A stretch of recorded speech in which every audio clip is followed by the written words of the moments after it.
Live. Now, a cyber attack on the UK's biggest provider of forensic services has led to a backlog of 20,000 samples, BBC News has learned. The company Eurofin Scientific was affected by a ransomware virus which prevented staff accessing its computer system. Police say the problem has now been resolved and emergency measures are being gradually lifted. Well, with me to discuss the state of forensics in this country, Professor Ruth Morgan from UCL's Centre for Forensic Sciences. Professor Morgan, thanks very much for coming in. This is the kind of end of a quite a long saga about what was happening with forensic science, because the services that used to be provided in-house were put out to tender and effectively were privatised. What's been the effect of that? I think we've seen a number of very significant impacts. I think when it comes to the market itself, we've seen that it has shrunk.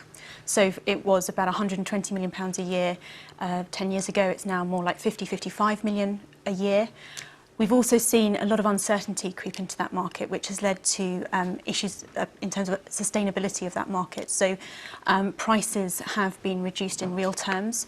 The amounts vary. The conservative estimates would be 20 to 30%. Others would be higher. And what's been exacerbated through that is the way that the procurement system works.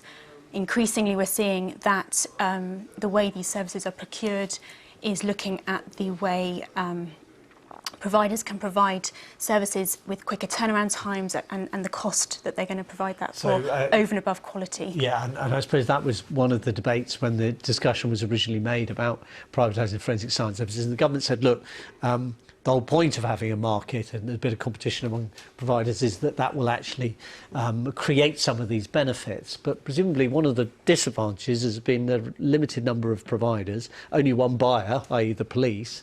And then you have an incident like this where an entirely unrelated cyber attack effectively knocks the whole system out. Presumably that has had an impact on kind of investigations, on prosecutions and all the rest of it.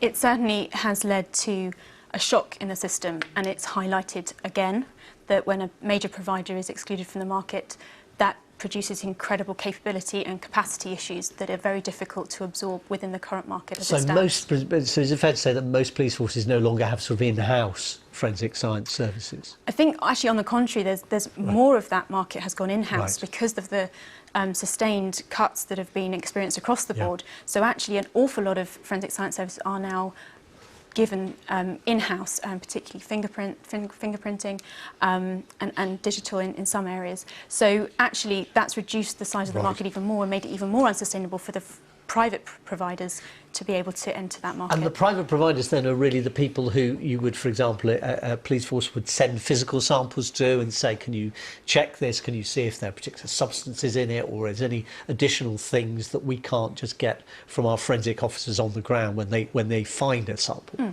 Yeah, those providers will have entered into agreements with the police to do a certain suite of forms of analysis, often DNA, toxicology, digital in some areas, and they will be long-term contracts with fixed pricing, which enables the system to operate. But I think we have seen real challenges arise out of that, particularly ones that have been predicted by the forensic science regulator in terms of if we lose a provider, the impact that that's going to have throughout the system in terms of capability, but also delays to the way samples are processed and the integrity of those samples. Professor Ruth Morgan, thank you very much. Thank you.